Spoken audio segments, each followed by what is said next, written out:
મિત્રો આજે આપણે વાત કરીશું નોર્મલ સીમન પેરામીટર એટલે કે વીર્યમાં શુક્રાણુની સંખ્યા કેટલી હોવી જોઈએ, એની સ્પીડ કેટલી હોવી જોઈએ.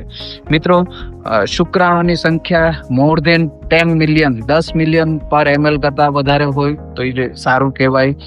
એની મોટિલિટી, એક્ટિવ મોટિલિટી જે તીવ્ર ગતિએ શુક્રાણુ દોડતા હોય છે એની 32% હોવી જોઈએ.